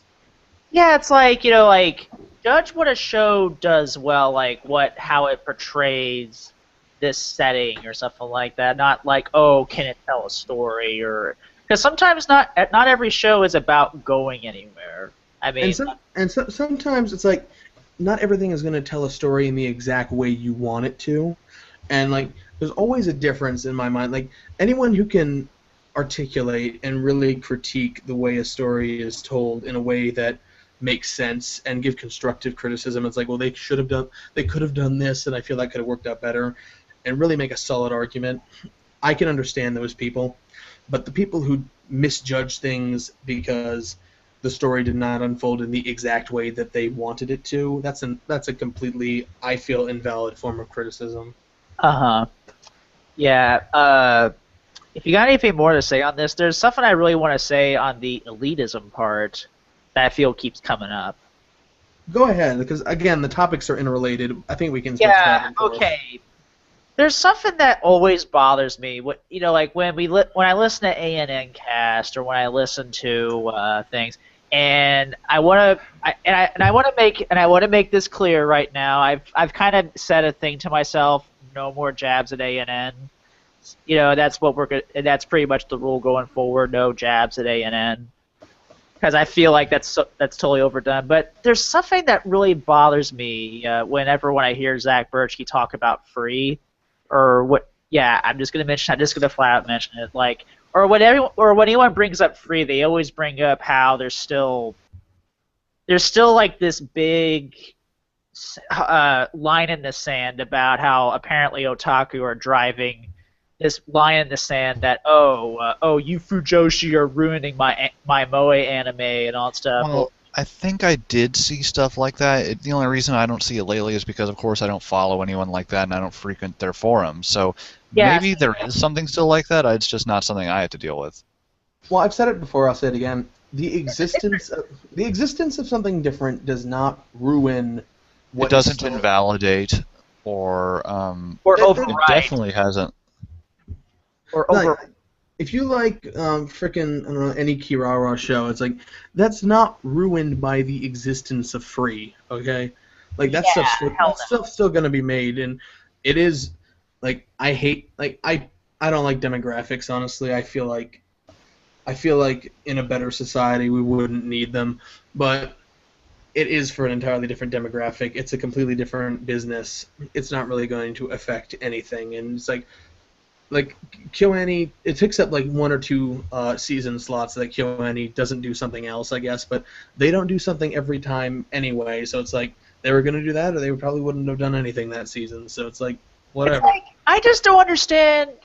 Why is there still a I knew there was a backlash at the beginning, but I don't really hear people crying about it anymore. Unless then again, I don't go on 4chan, I don't go on Senkaku Complex, and I just don't go on ANN's forums because I feel that's just a 100% toxic place. If you want my honest opinion, is that I think at least initially, the initial backlash against something like Free was again just. And you can hate me if you want for saying this, but again, just typical straight guys uncomfortable with the male anatomy, I guess. Oh, I thought that's exactly what it was. Well, initially, I think it's kind of spun off into. I understand that. It's like, I think straight guys doing here. The homo. Yeah, get your queers out of my Chinese cartoons. But the thing, I think that was what it was initially, and then there was a backlash against the backlash, and those people dialed it back. It's like, no, actually, it's because they're ruining my moe or whatever. I mean, all I gotta say is this: to the people out there that are still like, bashing on Fujoshi, just fucking stop, okay? Just fucking stop. You're only giving Otaku more of a bad name. Please. Stop it. Let the girls have let the women have their fun too, because we at Otaku Midnight, we promote equal opportunity pandering. So the girls could have their hot dudes and shotas, while us guys we can enjoy, and of course the gay guys can enjoy their hot dudes and shotas too, and the straight guys and girls, of course, could also enjoy the lollies and the moe girls and I mean, you can just trying to be politically correct about this will take all night, but just in general, people can like what they like. Basically, yeah. Let's just all have fun together. I just don't understand why do we have to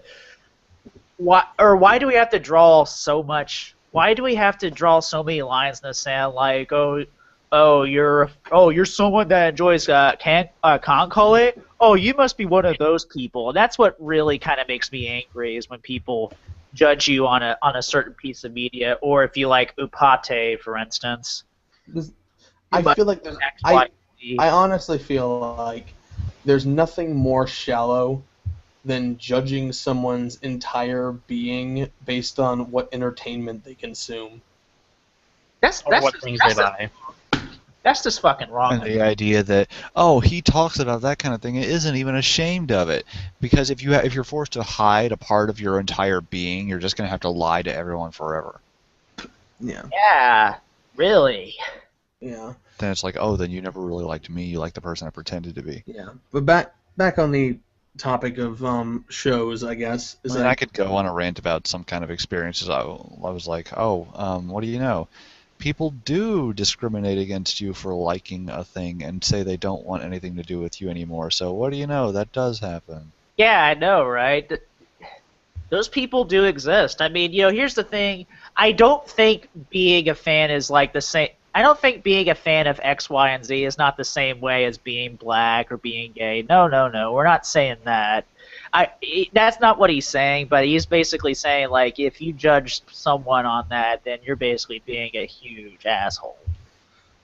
But back to I think we got sidetracked again. But back to the original point of the show is like, I can understand the mentality of appreciating like true art pieces over conventional entertainment pieces, as it were. I feel like there is more effort put into something that's trying to make a statement or analyze something or project a theme or whatever. And maybe we should acknowledge that. It's like, you ever get that ningling feeling in the back of your head where it's like, I'm really enjoying any slice of life show or whatever, and then you ever get that ningling feeling back in your head? It's like, but it isn't like one of the greats. You know what I mean?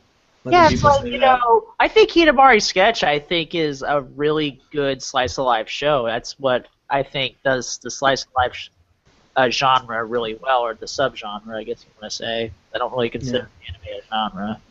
But it's like, Yeah, and I think there's a place to really honor shows that are exemplary of their genre. I think that's important. Um, But you shouldn't use that ruler to measure every show. Yeah, exactly. yeah, Exactly. yeah. You can't not everyone can be number one is the thing. Yeah, not everyone can be Shinbo. Not everyone can be Ikuhara. Not everyone can be Shinichiro Watanabe, even though I don't think he's quote unquote. His name doesn't. His name only. His name is a coin flip as to whether or not it'll carry any heft or not. Hey, how about Space Dandy? Hey, how about Terror and Resonance? You mean terror and goofiness. Yeah. What was I gonna say? Fucking hell, I forgot what I was gonna say. But it's like you can't judge all shows by the same yardstick, and I also don't think you can grade shows on a bell Well, of course, curve, Japan you know uses what I the mean? metric system. But time to but not also, yeah, also I don't think you can really grade shows on a bell curve, and I know people who try to do that, where it's What do you like mean by the bell curve? Like, I know what the bell curve graph is, but it's like this thing where it's like if there's something better than something else, it almost like takes its place, and the other thing is like almost knocked down as being or worse. being basically overwritten, that kind of thing. Well, yeah, and like there's nothing wrong, I feel, with like establishing what is average in your mind, because the mind always makes comparisons. You know, it's hard to judge something without comparing it to other things. Like, and I get the practice of taking a show or a collection of shows and saying, this is what I consider average for this genre or this type of show.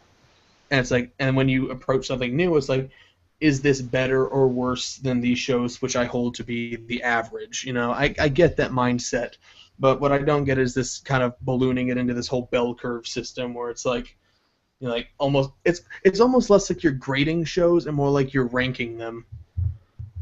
Yeah, like, oh, that show just got knocked down. Okay. Well, I guess it's not as good because there are things that are better that exist. Like, I don't know. Yeah. Oh, I see what you're saying now. Yeah. Because it doesn't measure up to like the top 3 shows, then it's not worthy of my time, or people shouldn't like it as much as they do. Yeah. In a way, it's almost related to that sort of that sort of like 4-point grading skill problem where it's like if something doesn't get an 8, it's somehow not even good. Like, Or it's not perfect, or oh, you didn't like it enough. yeah. Shit. Like, oh, Like, you give it a like 10 the out two of 10. problems, like especially with just like grading in general, is the two problems I often see are the 4-point scale problem and the reverse 4-point scale problem, which usually happens when you try so hard to not do the 4-point problem that you do it backwards and nothing gets above a 5 from you. Where it's like the average is suddenly lower for some reason just because you're trying to not be too positive.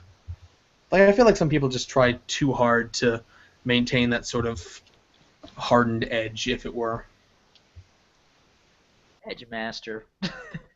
Well, But not that kind of edge, but you know what I'm saying. Like, I swear, I think that's a Yu-Gi-Oh card you can summon, the Edge Master. pretty yeah, sure. ever since VZ said that, I can't get over that. But anyway, I'm just trying to imagine someone could cosplay as the Edge Master. He'd be very pointy and. anyway, there's something I wanted to bring up in this anime elitism thing that Keikaku Cat, you made some tweets a few like about a month ago, like a real angry rant tweet about like how like if you hear the words Cowboy Bebop in a real what was it in a real in a real disapproving way, it'd be too As if it's a bad thing or anything, just because people keep talking about it. It's so overrated. Well, of course, when people love something, they're going to talk about it forever. Yeah, I mean, that's not going to stop. I mean, too freaking bad. You want them to just pretend not to like something so much for you just because it's annoying you a little? That's stifling their own enjoyment. Yeah, that is. Yeah, and you also brought up the whole like you feel like the Moe fans are also doing the same thing against the people. Well, yeah, because didn't they say that, oh, don't recommend Cowboy Bebop to people because it's not a fair representation of what anime is like. So your argument is because it's different from normal things that people shouldn't watch it. But that's a good thing. People shouldn't watch things that are all the same. No, I remember saying that exact same thing, and I feel you misinterpreted me somewhat. Which is, well, I can understand. I know you're saying this in response to Anubis. You feel like I feel like it should be shown, but not shown as something that's out now. This is like, oh, let me show this as a classic from the '90s, that kind of. Yeah, that's not the first thing I would show. But the first thing, Oh, right. A few weeks ago, we went on about what shows would get people into anime. We're talking about modern shows, and one I can't believe I left off was Tiger and Bunny. Right. That'd be one. Wait, didn't I say that? Maybe you mentioned it. I know I forgot to. Yeah. Yeah, you feel like that the Moe people are doing the same thing, and to a certain extent, I kind of agree with you that because I'm just saying, I see people dissing on Space Dandy who have never even watched it because they don't like it because they heard Zach likes it. The thing is that I kind of, in a way, I kind of understand where they're coming from because it's like, especially if you're introducing people to anime and you give them these, prototypical examples, they might take that as like, okay, this is, because the first impression is usually the strongest, where it's like, this is what anime is to me because this is my exposure to it. But then, like, it's so radically different from everything else that they may never branch out into other kinds of anime. So I think a lot of people just get stuck at that point.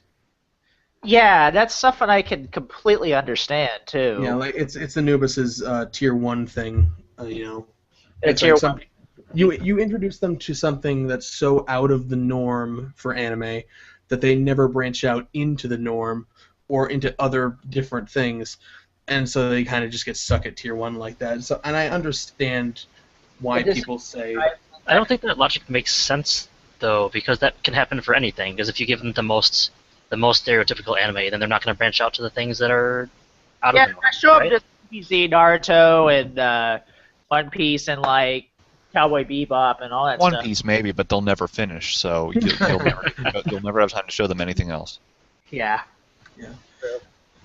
I get it, but I feel like I'm going to perpetuate a double standard here, but I just feel like it's different when I feel like the Cowboy Bebops, the various shows that fall under that kind of label, is different from the norm and sort of in terms of the effect it'll have.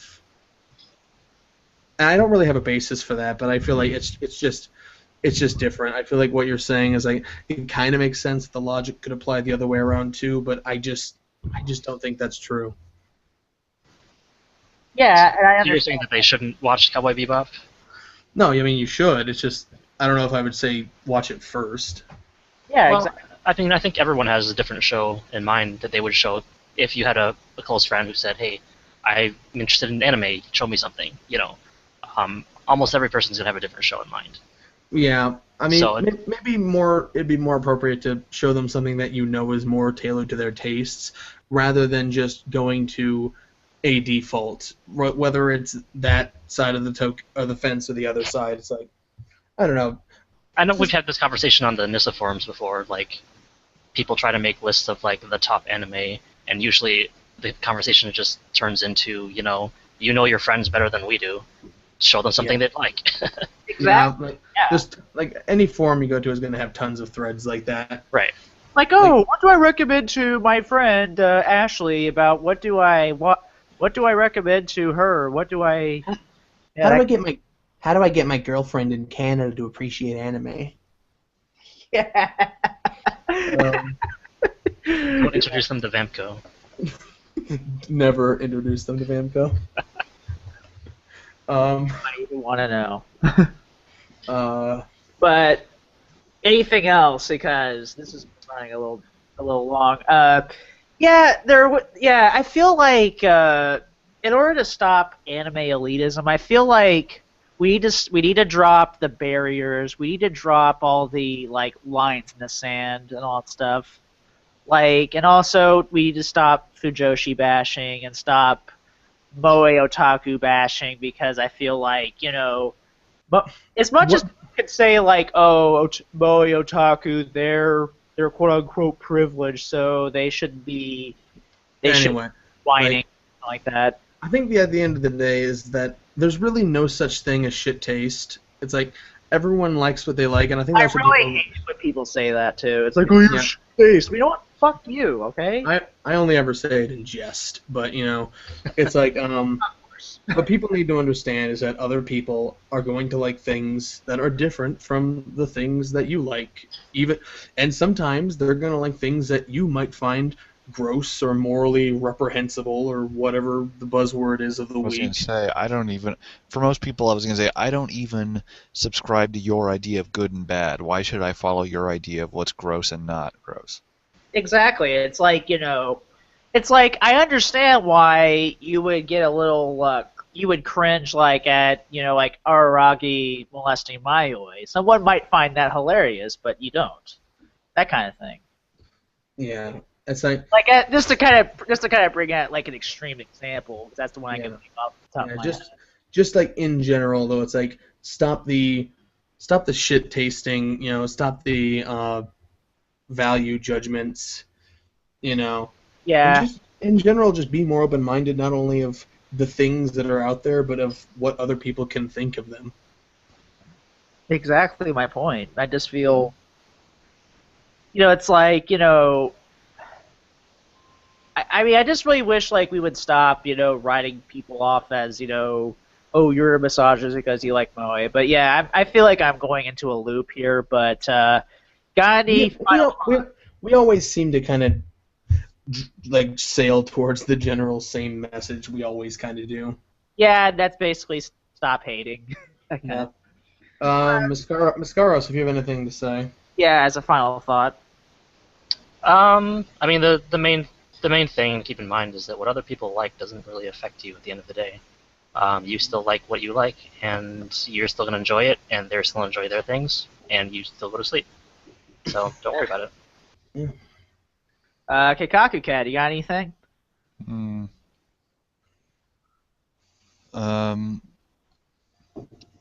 I don't know. People act like the mere concept of things these days is inherently harmful or something that needs to go away, and I'm just like, well, too bad. It's not. It's incredibly popular. You won't.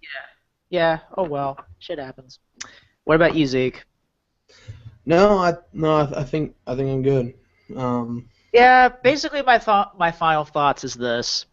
To the people out there that say, not everyone is always going to be down with your agenda. Not everyone is always going to be subscribed to the same notion that, oh, X, Y, and Z is gross, or this is gross, and that kind of thing.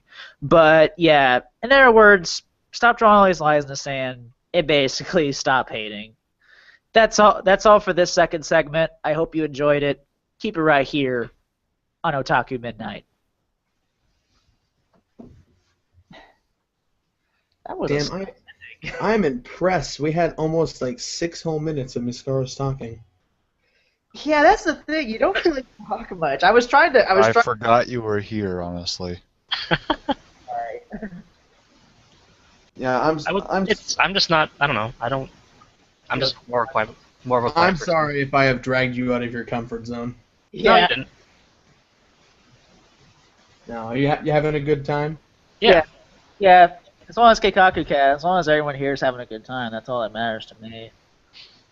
Yeah, fuck those viewers. What do they know? Yeah, those 2 viewers. What the? Oh, someone's calling on Skype. Nope. Busy. Don't just, why don't you put a thing on your thing actually saying, "Do not disturb"? Because then I'll call him instead. Do not disturb. You douche. Let's see. How do I do that on my phone? I can't figure out how to do that on my phone. Okay, we have one email and I didn't get a chance to print it out. Is it a date? a doozy? It's actually pretty short, actually. I'll just read it off. All right. Is it a loaded question? Will we have to contemplate our existence? What's the question going to be? Why are you such a shit? Why do you guys have such shit taste, even though you all like completely different things? I'm trying to remember what kind of weird-ass question. Oh, never mind. That wasn't even funny. Never mind. What? This thing. It wasn't even a question. Oh. So where do you guys publish this? We publish it on she'slostcontrol.net. I mean, It's also on YouTube, but yeah, we pretty much just leave it up on YouTube, so you can just watch live. We're supposedly on iTunes, but we never seem to get there. oh, No, I mean, I've been meaning to put up the episodes, but, you know, I would have been on the right track, but my computer decided to fuck up, and I had to reformat, so... Yeah. Mainly I asked because I got to the link on Zeke's profile, which is she'slostcontrol.net/podcast0, and your last update was August 16th, so I... Oh, that's because none of the Otaku... We changed our name from Podcast Zero to Otaku Midnight, and none of the Otaku Midnight stuff is hosted there yet. Well, that's not great. I might change that. I might change that link to just Cuba the Third's YouTube page. Yeah, that's gonna it's pretty much it at this point. But I am gonna get it out. But, Yeah. Quick editing gripe. You know what I hate? what up? Sony Vegas does not let me render in 480p natively. That's lame. Yeah, because I'm working with 480p sources. It's like, and then I have to render in 720p, which just bloats the file size for no reason. What are you doing? Let's plays. For what? Me and my brother are doing Fallout 3 right now. Cool. Yeah. You have any more?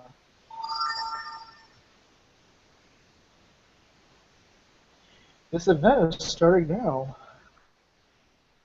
Is it? I thought it started a while ago. Okay, Jackal.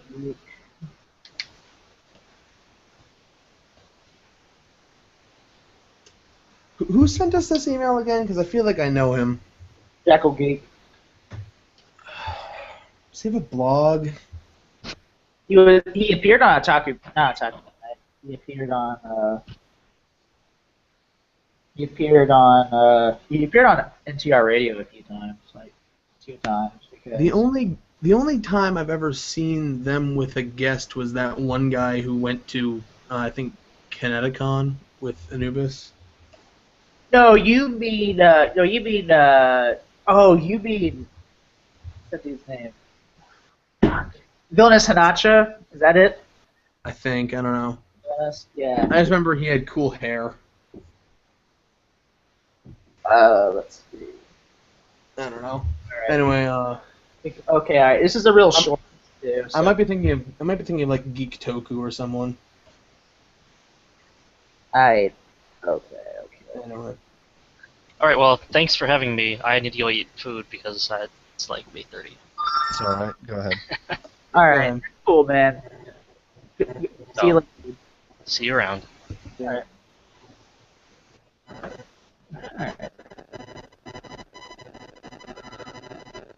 All right. What's that sound? Yeah, I hear it too. Yeah. Well, it's gone now. Yeah. Weird. There it If is. if I knew how quiet he was going to be, I probably would have briefed him more.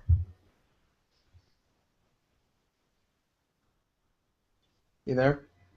Yeah. Alright.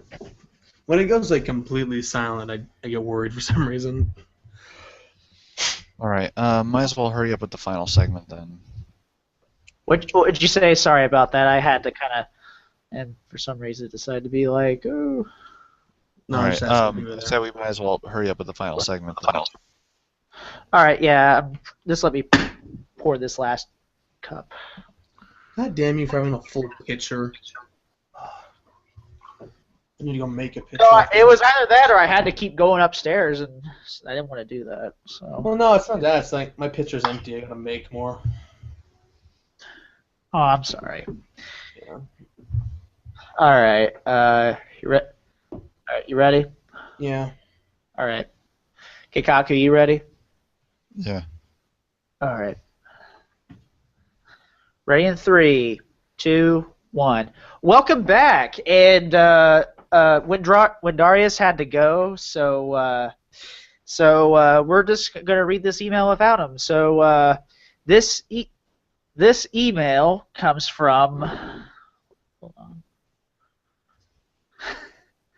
Don't have the freaking soundboard up. And this one's coming from Jekyll Geek. Okay. Hello, Otaku Midnight peoples. It is I, Jekyll Geek, and I have some questions for you. What is your opinion on Gundam? Never seen it. Me either. That's kind of. I've watched a few Gundam series on Toonami, and yeah, I watched Gundam SD on Toonami, but apparently that's shit. So whatever. yeah, that's kind of like its own thing. I've watched Gundam Wing all the way through, and I have a nostalgia for it. I like G Gundam, and what's another one? Seed was kind of like meh, but you know that's Seed. I know everyone doesn't like Seed. As I said on NTR Radio, I would like to get back into it. I kind of want to get more into the UC stuff, and maybe we can become an all Gundam podcast too, and talk about being the Jackal of Neo Zeon, as Anubis put it. Not likely. I'm not interested in it really. That's fair. I mean, to be fair, Mecha is not really. I'm not really as into Mecha as much. So as a little to be fair, I personally, I think mecha and mechs in general are a seasoning, not the meat. So it's like. That's fair. That's cool. I like it more when it's like a smaller part of a bigger thing, like it is in like Code Geass or Eureka 7 or something like that. Uh-huh. Yeah. Okay. Okay, alright. Question 2. So what is your opinion on Yaoi? I am especially interested in Zeke Freak's opinion. That's it.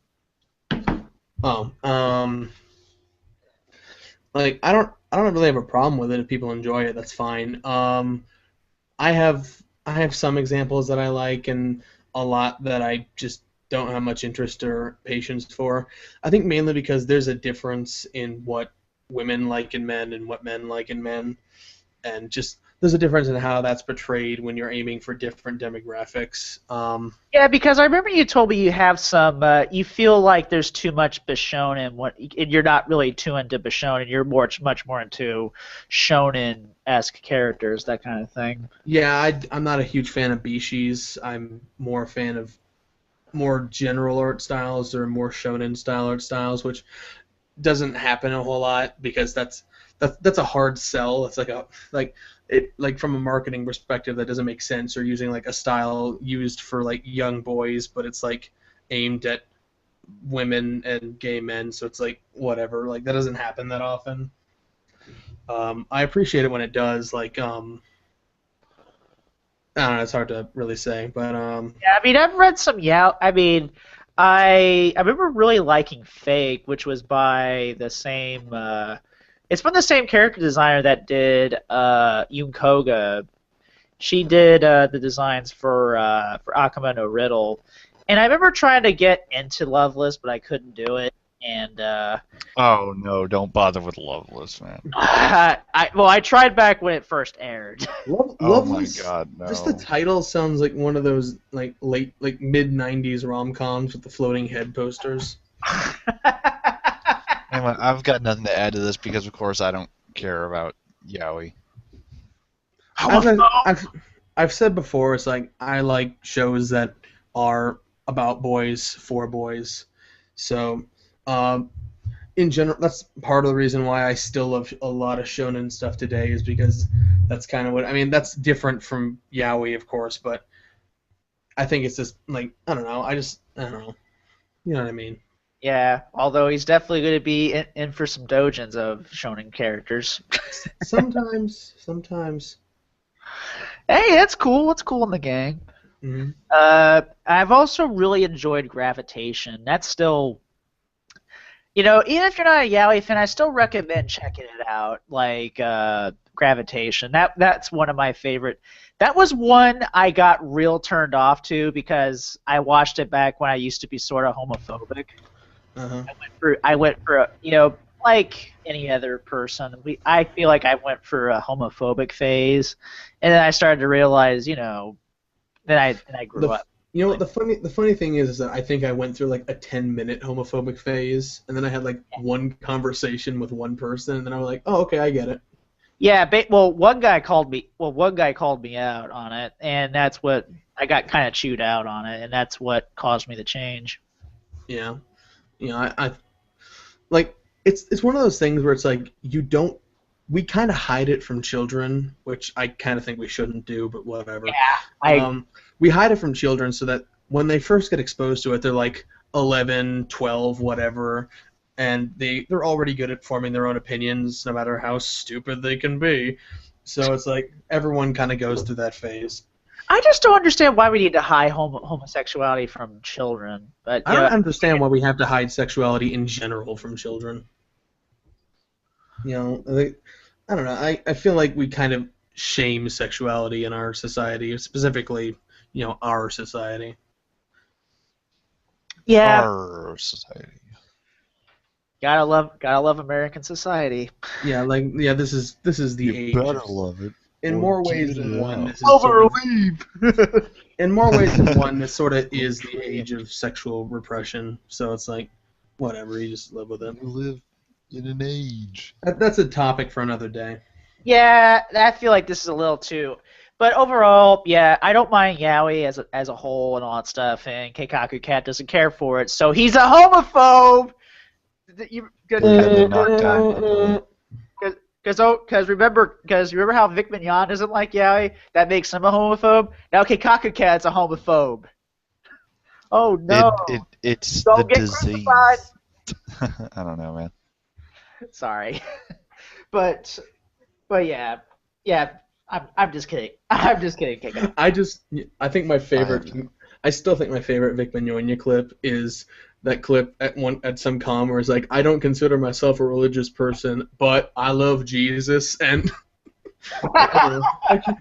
he's like, I don't consider myself a religious person, but I'm going to open with all the reasons why I am. Or like the whole. Now, I'm not much of an. That'd be like me saying anime. Never touch this stuff. However, I love this Japanimation here. Like it's just like juggling around it because he knows some people don't want to hear that. Where I just do the same as that. It's like saying I don't like anime, but that Japanese sequential line art. Let me tell you. Let me tell you about that Sakuga. It's amazing. Just mincing words, I guess, beating around the bush. But yeah, well, I hope you enjoyed this podcast, and as always, our YouTube channel is youtube.com/Cube3, and you can reach us at Otaku Midnight. Is it or is it still Inuyasha the Third? No, you can reach under Cube3. I think you can search it under Cube3. I'm just wondering if there's differences in URLs. Yeah, I'm pretty sure you can do that at Inuyasha the Third, but yeah, but yeah. Anyway, got any closing mantras, guys, before I go? I wanted to say that for people who listen to me regularly, the Bakugaijin show is going on an irregular schedule now. Just like at the irregular high school. Yeah, it's an irregular, which means basically I'll just do it whenever I feel like doing it, because I feel like forcing myself to talk about something every week was just lowering the quality of it. Yeah, that's a good call. That is. Yeah, so I want to focus more on each individual episode, maybe script some things, edit more, and also I'm doing the audiobook now and I'm doing Let's Plays now, so I'm just, as far as editing is concerned, I'm just more busy than I was before, so I don't want to do the Bakugaijin show every week anymore. That's fair. What about you, Keikaku Cat? Got anything you want to say before? Like, you got anything? Oh, what? No. Yeah, I'm all done. Okay. And as always, I'm going to be. Also, my birthday's on Saturday, so send me birthday tweets. Oh, I didn't know that, dude. Yeah, happy early birthday, man. Yeah, thank Are you. you turning 21? Yeah. Sweet. Time to bust out the Captain Morgans. With a vampire, apparently. Yeah. Yeah. Well, I'm not sure what accent I was going for there. Even though we don't know the correct accent every time we say it. no. I was gonna say something, but then we'll leave. Okay. Well, I'm gonna be, like I said at the end of the first segment. I'm gonna be at OhioCon. You know, I'm gonna be there pretty much through all 3 days. So, if you ever catch me, say hi, give me a high five, whatever, glomp me. Is that gonna be our next episode? Yeah, we're gonna talk OhioCon and all that stuff. All right. Basically, it's gonna be story time for me. So yeah, stay tuned for that. And I'm gonna be doing some since Funimation is gonna be there. Since Zach Senpai noticed me and asked Funimation if they're gonna be there. So if Funimation does any panels, keep an eye out on the Otaku Midnight Twitter and my Twitter. I'm going to be doing some live tweets from there. But mainly stay tuned to the Otaku Midnight Twitter. So stay tuned for that, and I may have a couple of videos, and so yeah, it's gonna be fun. So I hope to see you there, and I hope to meet some of you, and so yeah. Even though we don't know the accent, every time we say it, this is Otaku Midnight. Durka Muhammad Jihad.